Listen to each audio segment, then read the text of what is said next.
ನಾನು ಎಕ್ಸ್ಪೆಕ್ಟ್ ಮಾಡಲಿಲ್ಲ ನನಗೆ ನೋಟಿಸ್ ಕೊಡ್ತಾರೆ ನನಗೆ ಸುರೇಶ್ಗೆ ಅಂತ.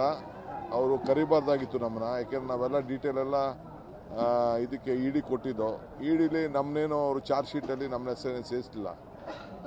ಸೊ ನಮ್ಮನ್ನೆಲ್ಲ ಬಿಟ್ಟಿದ್ರು, ನಮ್ಮ ಹೇಳಿಕೆ ಎಲ್ಲ ತೆಗೆದುಕೊಂಡೆಲ್ಲ ಬಿಟ್ಟಿದ್ರು. ಈಗ ಈ ಹಂತದಲ್ಲಿ ಕರೆದಿರೋದು ನನಗೆ ಗೊತ್ತಿಲ್ಲ, ಬಟ್ ನಾನು ಹೋಗ್ತೀನಿ. ಯಾವತ್ತೋ ಒಂದಿನ ನಾನು ನೋಟಿಸ್ ಫುಲ್ಲು ನಾನು ಓದಿದ್ದೀನಿ ಅಷ್ಟೇ. ನಮ್ಮ ಲಾಯರ್ಗಳ ಹತ್ರ ಮಾತಾಡ್ಬಿಟ್ಟು ಹೋಗಿ ಅದಕ್ಕೇನು ರಿಪ್ಲೈ ಕೊಡಬೇಕು ಖಂಡಿತ ಕೊಡ್ತೀನಿ.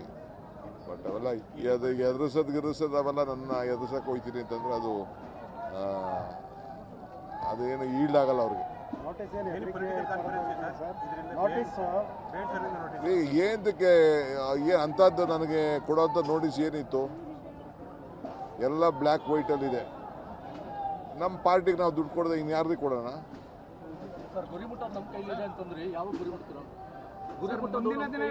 ಯಾವ ಗುರಿ?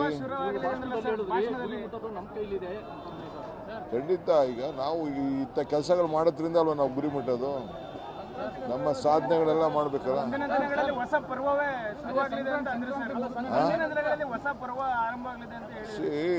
ಈಗ ನಮ್ಮ ಸಾಧನೆಗಳೆಲ್ಲ ಜನರಿಗೆ ಮುಟ್ತಾ ಇದೆ. ಈಗ ನಾನು ಕೃಷ್ಣ ಬೈರೇಗೌಡರು ಮಾತಾಡ್ತಿದ್ದೋ 1,11,000 ಕೋಟಿ ಆಗ್ತಿದ್ದಂಗೆ ಎಲ್ಲ ಗ್ಯಾರಂಟಿ ಸಮಾವೇಶ ಮಾಡಬೇಕು ಅನ್ನೋದು ನಾವು ಮಾತಾಡ್ತಿದ್ದೋ. ಹಂಗೆ ನಮ್ದು ಏನೇನೋ ಹೊಸ ಆಲೋಚನೆಗಳಿದೆ.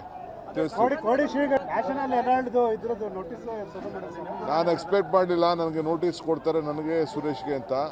ಅವರು ಕರಿಬಾರ್ದಾಗಿತ್ತು ನಮ್ಮನ್ನ, ಯಾಕೆಂದ್ರೆ ನಾವೆಲ್ಲ ಡೀಟೇಲ್ ಎಲ್ಲ ಇದಕ್ಕೆ ಇಡಿ ಕೊಟ್ಟಿದ್ದು. ಇಡಿಲಿ ನಮ್ಮನ್ನೇನು ಅವರು ಚಾರ್ಜ್ ಶೀಟಲ್ಲಿ ನಮ್ಮ ಹೆಸರೇನು ಸೇರಿಸಲಿಲ್ಲ.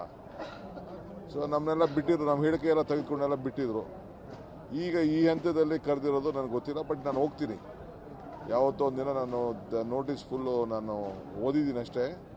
ನಮ್ಮ ಲಾಯರ್ಗಳ ಹತ್ರ ಮಾತಾಡ್ಬಿಟ್ಟು ಹೋಗಿ ಅದಕ್ಕೇನು ರಿಪ್ಲೈ ಕೊಡಬೇಕು ಖಂಡಿತ ಕೊಡ್ತೀನಿ. ಬಟ್ ಅವೆಲ್ಲ ಗಿರಿಸೋದು ಅವೆಲ್ಲ ನನ್ನ ಎದುರಿಸಕ್ಕೆ ಹೋಗ್ತೀನಿ ಅಂತಂದರೆ ಅದು ಅದೇನು ಈಡಾಗಲ್ಲ ಅವ್ರಿಗೆ. ಏನಕ್ಕೆ ಏನು ಅಂಥದ್ದು ನನಗೆ ಕೊಡೋಂಥ ನೋಟಿಸ್ ಏನಿತ್ತು? ಎಲ್ಲ ಬ್ಲ್ಯಾಕ್ ವೈಟಲ್ಲಿದೆ.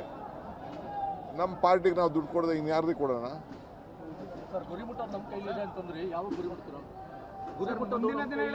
ಯಾವ ಗುರಿ? ಖಂಡಿತ ಈಗ ನಾವು ಇಂಥ ಕೆಲಸಗಳು ಮಾಡೋದ್ರಿಂದ ಅಲ್ವ ನಾವು ಗುರಿ ಮುಟ್ಟೋದು. ನಮ್ಮ ಸಾಧನೆಗಳೆಲ್ಲ ಮಾಡ್ಬೇಕಲ್ಲ.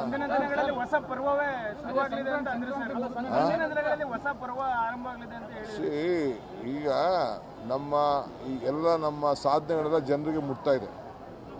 ಈಗ ನಾನು ಕೃಷ್ಣ ಬೈರೇಗೌಡರು ಮಾತಾಡ್ತಿದ್ದೋ 1,11,000 ಕೋಟಿ ಆಗ್ತಿದ್ದಂಗೆ ಎಲ್ಲ ಗ್ಯಾರಂಟಿ ಸಮಾವೇಶ ಮಾಡಬೇಕು ಅನ್ನೋದು ನಾವು ಮಾತಾಡ್ತಿದ್ದೋ. ಹಂಗೆ ನಮ್ದು ಏನೇನೋ ಹೊಸ ಆಲೋಚನೆಗಳಿದೆ.